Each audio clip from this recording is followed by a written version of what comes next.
Welcome back, I am Ari and I recently played Olympia Soiree. Today I present you my route review for Akaza of the Red. First I'm gonna talk about my first impressions and expectations, since there is a common route in Olympia Soiree.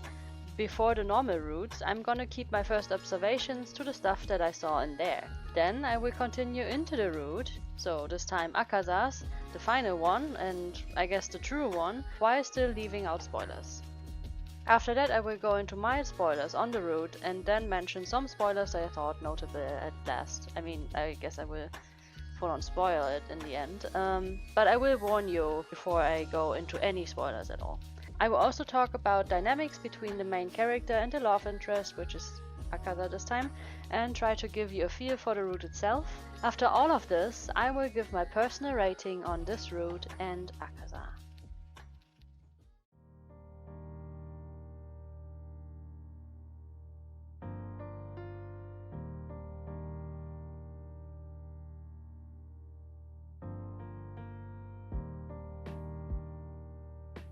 Alright, let's jump right in. This is again just my observations on the common route. Akaza is of the red.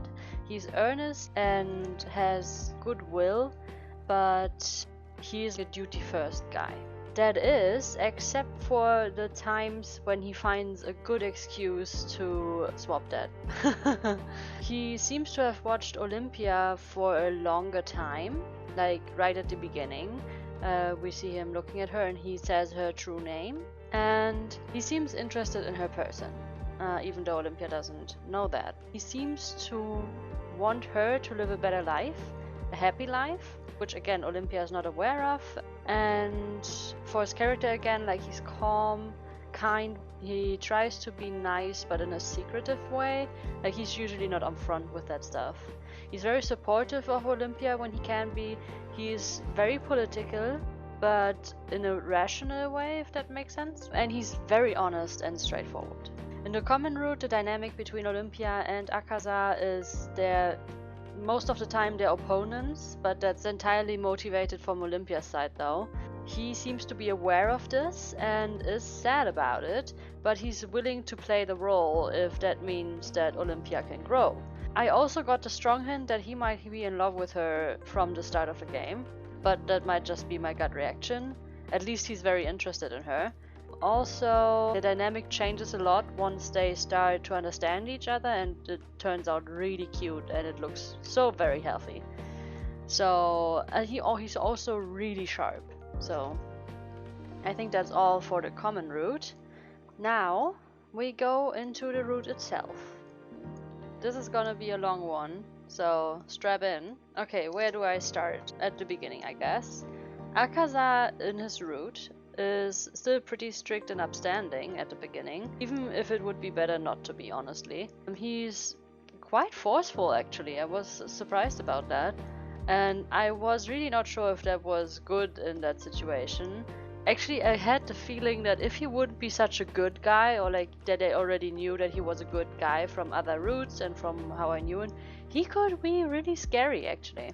Yeah, I also kind of dislike that he actually, I guess this is a very mild spoiler, but like that he is a little bit dishonest sometimes, when I felt like he really didn't need to be, but it's explained later on why. He kind of, at some point I wasn't sure if he actually is a little bit tsundere in his route, but I guess not. Like, he just had a few tendencies at the beginning. Other than that, overall I felt like his route, even though I kind of knew what I was signing up for from Himuka's route, I kind of felt like I was hit hard and uncalled for. Like, I was not prepared to how serious he was about to become.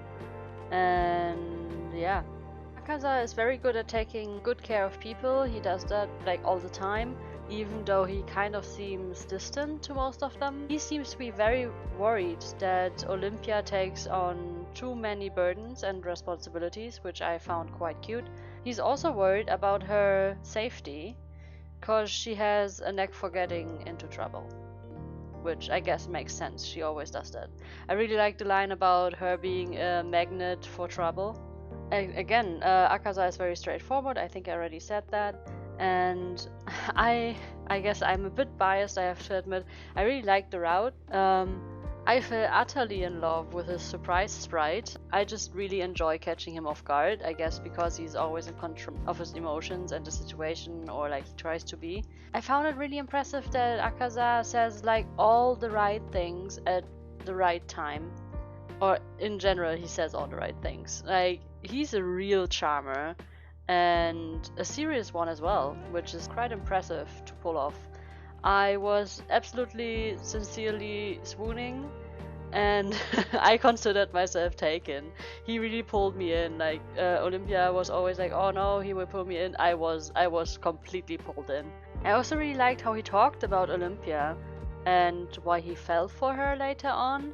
Their whole, I guess, dates are really cute. Like, Akaza was just dropping fluff bombs left and right, and they were always as heavy as a boat. More than once, I actually gasped out loud while playing just because it was so beautiful and perfect what he said in the moment, and like how everything worked out. Despite that, I guess it's not like it's not that spicy of a route. I mean, there is spice stuff as usual for this game, but they are keeping it pretty tame most of the time. I don't know. I don't wanna say too much, but I just loved the one moment when he's just suddenly turned on his sexy, and I was just so flabbergasted. Like, I even wrote it down, like, dude, no, you can't turn on your sexy right now. It's too early. I would die of an overdose of butterflies, if you know what I mean. Yeah, he's a real man, let me just say that. Anyway, in his route, a lot of things happen. We already are, I guess, warned about most of them. I don't know if most of them, but a lot of them from other routes. But I felt like at some point it slowed down a bit, but like that was only for a really brief moment. And other than that, I was like on the edge of my seat most of the time, either from it being like really engaging and really interesting what was happening, I was a bit worried, or like, you know, or it was really cute to watch, and like there was a good mix of plot and romance in here. I guess if I have to say anything about the structure of the route, then it would be that we have, I guess, more romance at the start and more plot at the end, which I guess makes sense. Then they try to come back with a little bit of romance, which makes it feel better. And I guess in the end, I would have liked to have a little bit more romance, but like that's nitpicking on a really high level here. So like this was actually really good. Just my personal taste at this point. It definitely picks up again, is what I'm saying. So I am coming back right now. We had a little bit of an intermission. It's been, I think, a week since I started this recording of my review. I was actually quite unhappy with how I talked, or like with the thoughts I had. In the video you will see it as like 2 seconds before I started talking right now. But I actually gave myself some time because I felt like my feelings about the route were not kind of lined up. And now I think I have everything figured out. So because I don't know if you noticed it in what I said until now in the video, but I was kind of not as happy as I should have been, because I actually rated this route really highly, but it wasn't feeling right, if you know what I mean. And I think I know now that it was just personal, and there was nothing wrong with the route itself. Yeah, because if I think about how the route was structured and what happened and what was said, it actually checked all the marks, so I rated it really highly, but I didn't really feel it so much afterwards. It felt kind of, I don't know, it was a really weird feeling, as if the route was really shallow, but it wasn't. Like, I even have it in my notes. I was at the edge of my seat for most of the route, and again. Even if it let down, it picked up again so strongly. And I think now that I have a bit of distance between me and the route, or between me and Akaza and his story and his what he says, I think I actually think of it way more positively right now. So yeah, I wanted to give myself a little bit of time. So now I'm back. If I sound a bit different or in a different mood, that's why. And yeah, I just wanted to talk about it for a bit. So I will just go back into the rating. Actually, at the page where I am in my notes, the first sentence that I wrote was, "Oh, I am so excited how will things play out." So yeah, I really enjoyed the route. I was really surprised by Tsukuyomi in this route, but I kind of liked it. Is that wrong? I kind of liked that he was different and what he said and stuff. Yeah. Anyhow, later on, the romance felt a little bit rushed. Because there was a certain small time frame in the route where it was a little bit neglected suddenly, which I found a bit confusing. Like suddenly I couldn't understand what a few characters actually were doing. It didn't make sense to me, but I mean it was just for a small part of the story, and I guess that's what kind of upset me after playing the route. I guess to make up for it, for this bit, they suddenly upped the volume on the romance. I don't know, maybe it also makes sense in the situation that they were. Maybe it's not like suddenly rushed. Like it didn't feel like rushed, but it was like suddenly at a higher level that I didn't expect. And yeah, I also wrote down like I will let it slide, so it was absolutely fine. Also, I found it really funny that Akaza can be a little manipulative if he wants something really bad.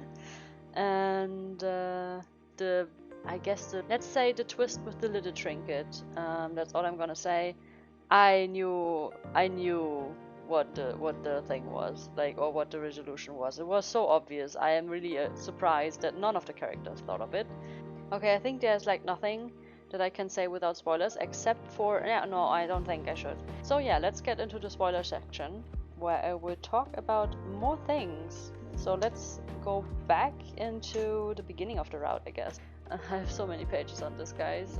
Wait, it's even more pages. Okay, so this is kind of spoilery. I guess that, you know what, we're just gonna make it a full-on spoiler section. Yeah, I'm not gonna hold back. If you don't want to be spoiled, get out now, come back later. Alright? Alright. So yeah, from the very beginning, like most people say I think, I couldn't understand Olympia's reluctancy against Akaza, because they kind of seemed on kind of good terms at the end of the common route. He seemed to be a good guy under the shell, which, I mean, we saw that he is. He was way more complicated than I expected, actually. But let's not get ahead of ourselves. I actually really like that the twist, I guess, that gets the whole route into motion was that Olympia finally confronted him with what upset her, right? Like the whole feeling that he just offered himself as her husband because it's his duty, and she confronted him with it and just said it out loud finally, and he was surprised and just slapped it right back and immediately clarified that that's not exactly the case. I mean, I think I'm not the only one, but his casual clothes are like, wow, they're chef's kiss. Like, I don't know, they somehow are really mature and hot, but I don't know. He has like a lot of cloth on, so I have kind of no idea why. I'm probably imagining it, but I kind of think his casual clothes kind of match her cape. I'm probably imagining it, but still. That's my impression. Yeah, I found it kind of weird that he lied to her on the first date about the whirlpools. I don't know, I still thought he meant well, but it was kind of weird. Yeah, and I kind of felt like Amaterasu was reprimanding him for lying. I don't know, probably doesn't make sense, but yeah. It was kind of cute how he was confused about Olympia's compliments, but at the beginning that he didn't expect it at all, that she would be nice to him. But I guess in retrospective it probably makes sense because of his dreams. Like, he didn't expect any kindness of her, which I think I will circle back to. On that note, I also kind of disliked his dishonesty about things I really thought he could share, but I guess he explained later why he didn't share it, because he was worried that she would be overwhelmed, so I will just let it pass. I don't know, at the beginning I kind of really thought that he's overconfident, and I didn't really know why. I guess it didn't grab me either way. It wasn't bad, it wasn't good. But I really like that he showed pretty early on that he was interested in her as a person. And it was kind of, I got the feeling that he knew her for a long time, pretty early on too. I mean, I had the suspicions in the common route, but like in his route, I felt it even more. And I felt like he kind of knew her from afar but was worried that she would turn into a doll, or did she turn into a doll or something. I kind of even expected a scenario similar to Yosuga, I guess, that they might have met on the island or something. Yeah, and then he started doing all the right things and saying all the right things, and yeah. I was pretty hooked. I found it hilarious that Olympia was so shocked about Akaza being Jigen's son. I guess I also didn't see it coming, per se, but the thing is, like, it just made sense, didn't it? I really think that Amaterasu or whatever brings the outsiders in, kind of brought them in to correct things, and it makes perfect sense that Olympia is the child of Doma and Akaza is the child of Jigen. Both are outsiders coming in to correct things, and it's like this great destiny coming together, basically to ship them and to correct what I guess not necessarily should have been back then. I don't want to say that, but to kind of give these souls or stories peace. I don't know if that makes sense, that's just my interpretation. But I found it really poetic, and I thought, like, I wouldn't have been shocked. I would have been like, ah, yeah, that makes sense. Yeah, that also explains a lot about Akaza's character, and that he's so proactive and for progress and change, and yeah, it makes sense. And it also makes sense for his standing, I think, even though I guess I was kind of surprised at like a hidden relation. I don't know. Anyway, I was really interested about his origin and his connection to Tenyu Island. I kind of liked that, even though it was a little bit of a sob story, I guess, especially with the stuff we learn later on. Yeah, I was kind of surprised that Akaza suddenly, after this reveal, he seemed so serious about everything.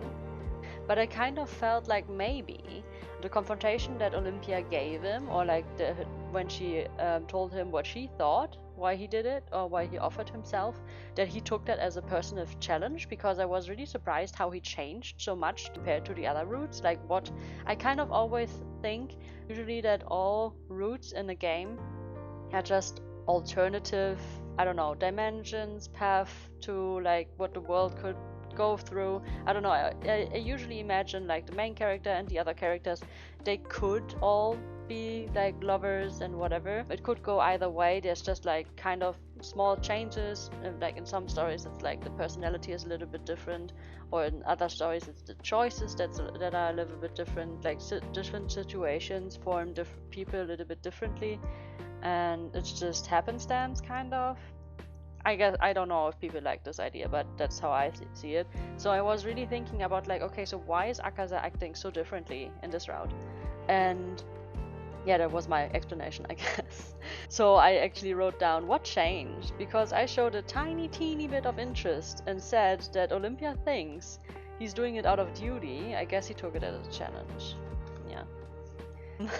And then I even wrote down as the next thing, very aggressive. Color me impressed. Yeah, so I had my fun reading his route. Yeah, and then I felt like, because as I was already talking about Tenyu Island, I thought maybe he's interested in her because of her birthplace. I guess that was not it, actually. Thinking that, like, well, maybe like a part of it, but not necessarily the main reason. Anyway, there was this one line where he says he needs allies he can trust, and I was like, what for? Like, what the hell are you doing? I guess he was just planning something on the island. But I definitely saw how he looked at her. Yeah, now let's get back to Tsukuyomi, I guess, because we have kind of reached the part where he started acting up, saying that cannot be Akaza. I guess this time I'm just gonna read it out. I understand why Tsukuyomi acts how he acts, but I don't agree. Which I think most readers don't. I think he should have told her sooner. Writing could have excelled if they did this, since the reader has to know the secret if he gets to this point. What I'm trying to say is, I think it could have been a more interesting story if we already would have known the secret, because then it would have been more dramatic to see why everything wouldn't work out. But what I didn't know at this point in the route was we would know for a long time. And the route was going on for a longer time after this, where we would dwell in these problems, so I guess it was fine. Yeah, okay, so I'm not sure if I already touched on this, but I really liked how Akaza talked about Olympia and why he fell for her. The whole date at the hideout is so very cute. I think it's one of my favorite scenes. Possibly? Yeah, probably. I guess that the same goes for Riku. The hideout itself is just a highlight in every route, except maybe Kuroba's, I'm not sure. Yeah, probably not. Anyway, let's get to something nice. It was hilarious to me that Akaza flat out lures Olympia with food every time. I really like that. Um, I even wrote down Lemao would have worked on me too. It's really cute how tense Akaza becomes when she tasted his cooking, and I really felt that he really honestly likes her and wants her at this point. And I was just smitten. And that's exactly like when I was already double and triple sold. Then he suddenly, there's this one voice line where he suddenly just turns on his sexy, like I said. And I was just out of it. Anyway, and then we go back to him being like kind of this lonely guy, this who knows the origin of the red, and also what happened, and like kind of wrestling with it like for years, for his whole life basically. And I was really impressed how strong-willed he was, and it was so cute to see how relieved he was when he told Olympia, and she didn't, I guess, react negatively. And I absolutely adored how Akaza said yes immediately after Olympia tells him her haunting secret. It was just so much reassuring between the two. It was really nice. But then suddenly, this orange girl pops in the middle. I guess they needed more drama again. But it's not shadow drama, I guess. I mean, at the surface it looks like it, but there's more meaning to it, I think, because it's just a symbol for the whole system that's messed up.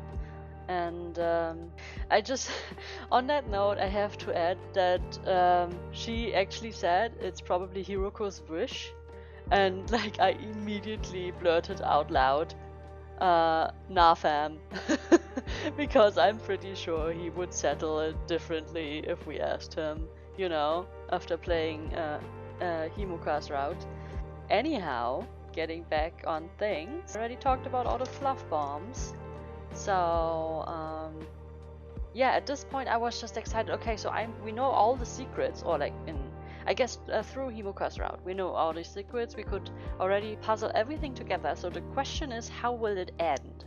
I was really on the edge of my seat at this point, and I was just there for it. As I said, I really liked how they brought Tsukuyomi into this. I actually wrote down Tsukuyomi is in full-on psycho mode now. I get it, you want to protect me, but damn.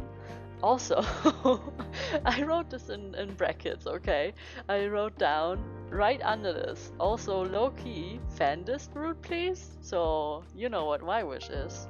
Yeah, I guess this is my toxic trait right there. I usually don't have it, but this time, for Tsukuyomi. Anyway, then came the reveal of Akaza's dreams. And I was heartbroken for him. I just felt like this poor boy who must have been so scared for years and like traumatized by these pictures and like this damn sword and everything. I just thought he must have been so broken, and I just wished I could have been there to like help him and get through this, right? But we couldn't, and it really broke my heart.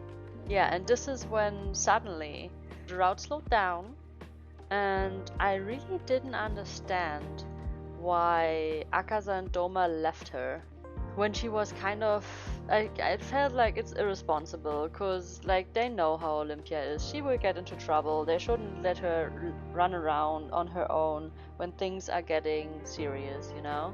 But it did, and I don't know, that's what I meant in the non-spoiler section. It was Akaza and Doma that I really found irresponsible and weird. But I mean, the story picked up again, And I really, like when Himuka suddenly burst into Doma's office and stuff, like it was really cool. And I was kind of shocked at what Tsukuyomi did. I did actually not expect him to go that far or really go through with it. I thought he would have just hidden it or used like some kind of trick, but no. He actually just went full end into the psycho mode. Just end of the world. But at this point I was kind of shocked that Akaza actually knew of her destiny. I expected him to know about his destiny, but not her destiny. And so at this point I'm just reading this and thinking, okay, so what I'm again thinking about the reasons of his motivations and his actions and other routes. And I think this is my idea, that he wanted her to find a husband because of this destiny.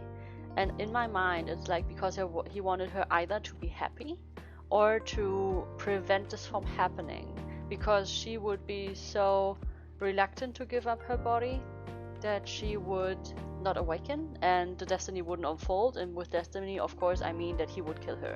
So he's basically in every route, this is what I imagine, is he's trying to not kill her, and he's desperately trying to help her have a nice life, a happy life.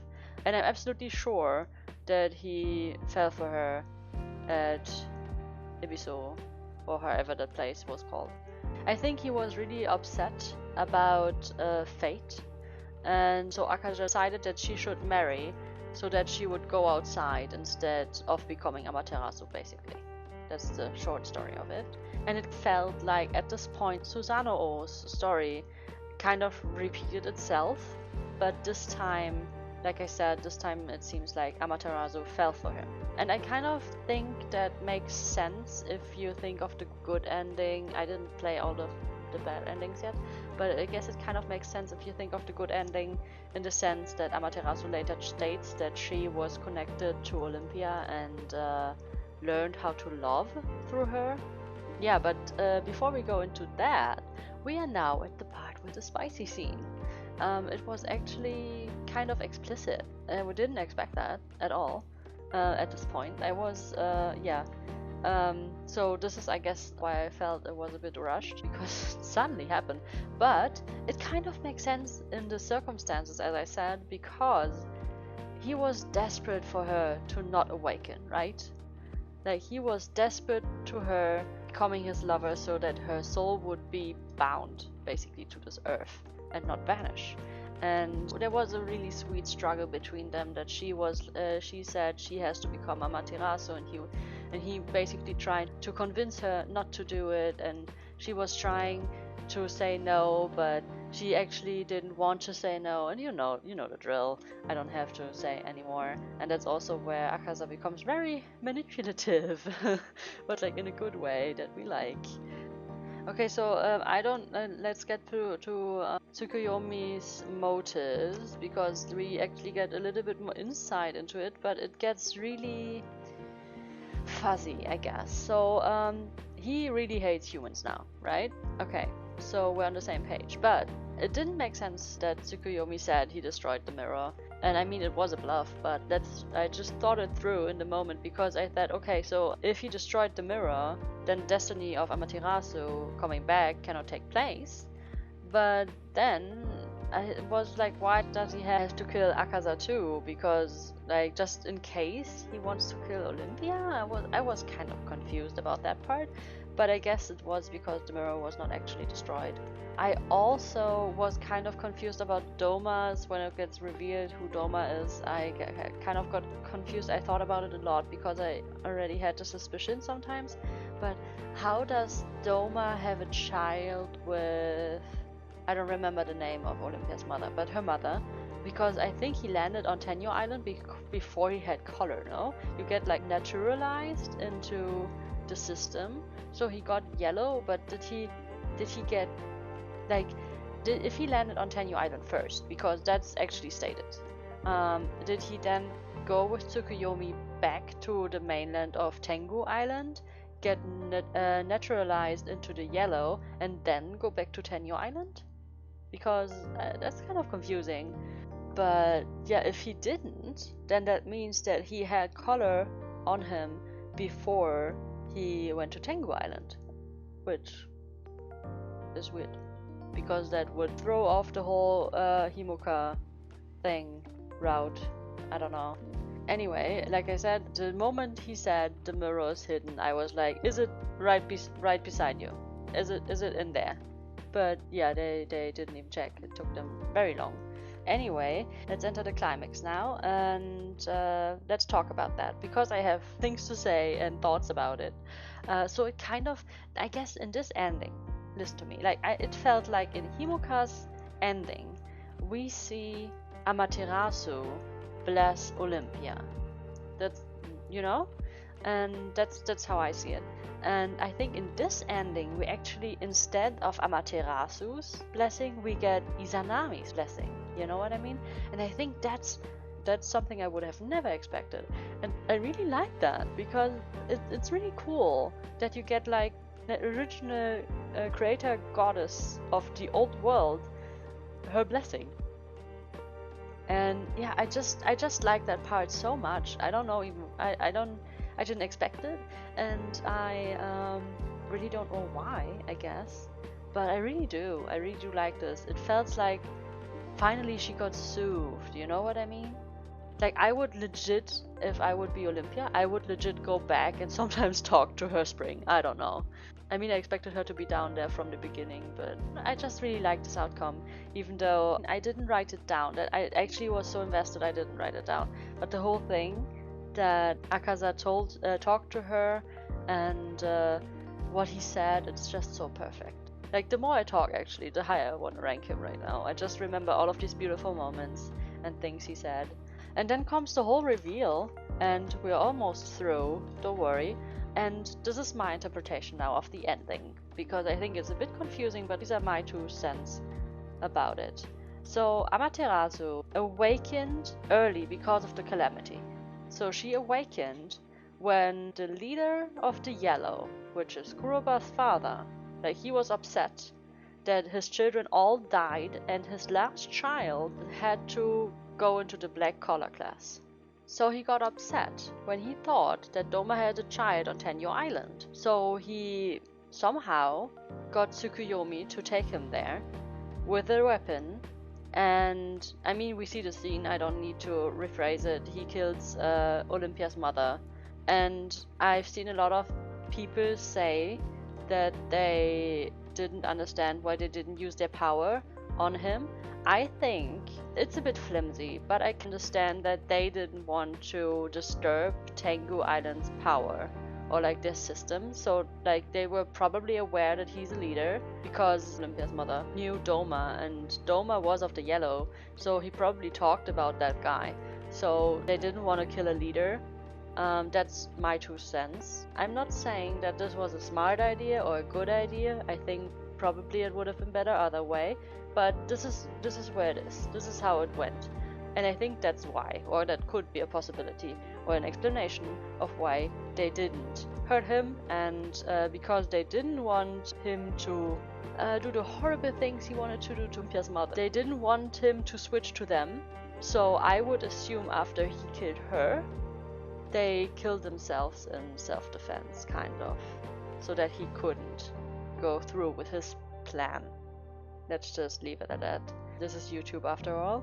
Anyway, again, as is said in the game, Amaterasu awakened early because of this calamity happening. And she states that she was about to end the world because she was so angry about what happened.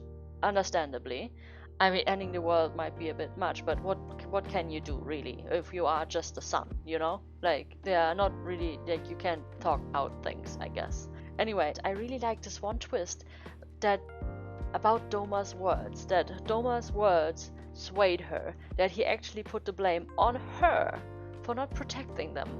And I mean, if that's granted or not, we can debate about that the whole day. But she, at the end of the day, she's still a goddess, and she didn't protect them even though they prayed to her. If she could have protected them or not, I don't know. But I really liked the part about Doma, and that actually his anger and his blaming her persuade her to actually not do it, to not end the world. And that she was connected to Olympia and kind of lived through her, but felt like she stayed in the spring just as Doma said, as punishment for her just being too complacent, you know what I mean? And I mean, it was so beautiful how everything came together. And then apparently somehow it was just mentioned in line that like the first world also returned and was saved, and I was like, what? How is that possible? Who did that? Like, I mean, aren't all the gods now in the second world kind of trapped? Like, can they go out? Is it that easy? Why doesn't Izanami leave them? Why is Amaterasu still here? Like, I mean, she said she would go back, and like, I don't know. It's a bit that's getting too fuzzy. But I mean, I'm just gonna take it with a yay, the first world, our world is saved, I guess. Anyway, that was a little rant. It was just a side note. Right after the climax, I was actually a little bit disappointed at that point, because I thought after all of this happening, after Olympia and Amaterasu's talk and like her body falling apart, and she apparently gets resurrected with a new body, right? So you would imagine that's a grand scene. Like, she vanishes in Akaza's arms, or I don't know. Like, I don't know if her body completely decomposed and suddenly she was back, or like if she suddenly healed, or like what happened. I need to know. I cannot imagine how heart-wrenching a scene like that would have been, that he thought she's lost and suddenly she's not. I really wanted to see Akaza's reaction to it. I really wanted to see his reaction to her being saved. And we were just robbed of it. They just didn't show us. And suddenly we were just dropped in the scene with Doma and Akaza, and they were just silently looking at each other. And I was like, what the hell is going on? So I guess, let me check my notes. I wrote down, I'm a bit sad that the end didn't show how Olympia came back. Akaza was probably crying from joy. Oh yeah, I kind of hoped they would go to Tenyo Island for the spring to save her. But oh well, that's just my idea. Yeah, it would have been so poetic if they, after she vanished at Izanami Spring, they would have been crushed and desperate, and a desperate Akaza would pray to Amaterasu to please give him his Olympia back. And he would go through the waves not knowing if they would swallow him or not. Because he kind of is her husband, but she's dead. And he would go to the spring, and there she would be, or there she would come to be when he's praying to Amaterasu. Or even maybe like Doma, just saying like, you did this, you should give her back. This, like, she fulfilled what you should have done, or something. I don't know. Something along those lines. I don't know. Could have been so many things. I mean, he could have even threatened her, like, if you come back now, like, I would definitely kill you. Yeah. Anyway, they didn't do that, which was a bit sad. Whatever they did, it was kind of cheap to just drop us into a conversation with Doma, especially since, I don't know, it was not a good conversation. It was kind of sudden that they just tried to make up. I did not like the CG because I think it should have been like way later in the progression. Like, there should have been a few weeks. It was like they were reluctant to patch up their relationship. They were kind of trying, but it was hard. And then I wait, let me just, maybe it's easier when I just read out what I said. I don't think this was the right moment for that CG. It felt out of character for Doma, even the new Doma. I guess that kind of sums it up. I heard a lot of criticism online, or I read it, that they don't like the relationship between Doma and Olympia in this route at the ending. They don't think it makes sense that they would try to patch things up like they do. If you take the CG away, like if we don't think about that hug, I think I disagree. The relationship changed a little bit. They got more understanding for each other. I don't think it's as patched up as people make it out to be. But yeah, that CG, this hug was just rushed. It was not, like, I don't think this character would have hugged. At least not Doma. Not now, anyway. And for my last funny comment, I guess, we have the last CG of the game. Literally of the game, because Akaza is the locked route. And if you go to the good route, then this is the last CG you will get in the whole game. And it's just, there's multiple parts of very, very weird body autonomy. So the CG, literally the last CG in the game, is so very botched. And it was just hilarious to me because as the longer I was looking at it, the worse it got. Like, it's just so very botched. I don't have any other words for it, honestly. It was just so bad. It was just so bad. They could have scrapped it. They couldn't have, like, I didn't need that in my game. I really don't understand what they were thinking. Yeah, it's just the worst CG I've seen in the whole game, and actually the worst I've seen in a few games now. At least recently. I've played some really good games recently, so yeah. But yeah, it was hilarious that actually the poster boy has the worst CG in the whole game so far. I still have to play the bad routes, so maybe, I don't know. But I don't think they will top this, actually. I guess I will now go into my rating, but there's not much to say anymore. Alright, so I already said it. If you've actually watched this video this far, it's an easy pick, even though when I started this video I wasn't so sure about it. Now that I have actually taken some time to think about it, and now that I went through all the parts and notes that I wrote down and that I now relived with you guys in my observations and spoiler part, I'm actually pretty confident to put him into perfect. He's just perfect. I don't know if his story is sometimes, but I think it's pretty good. It's pretty good. I don't know why I criticize him so much compared to all the others, but I guess maybe it's expectations. Maybe I just had expectations, but he's still really good, and on the paper and also in my heart, I think I will remember him for a long time. Same as actually Yosuga and Riku. And honestly, maybe even Tokisada. I mean, I also want to say it about Himuka, but like I said, it's like with Himuka, it's brilliant on paper, but I don't know, the feelings, the attachments is not as strong as with the others. Anyhow, this was my review of Akaza, the last of the love interest of Olympia Soiree. Next episode will be my bad endings review, and then we will go into a full-on review of the game. And that's gonna be it for Olympia Soiree. So, thank you for watching. I will see you next time in another video, if you click on it. Bye!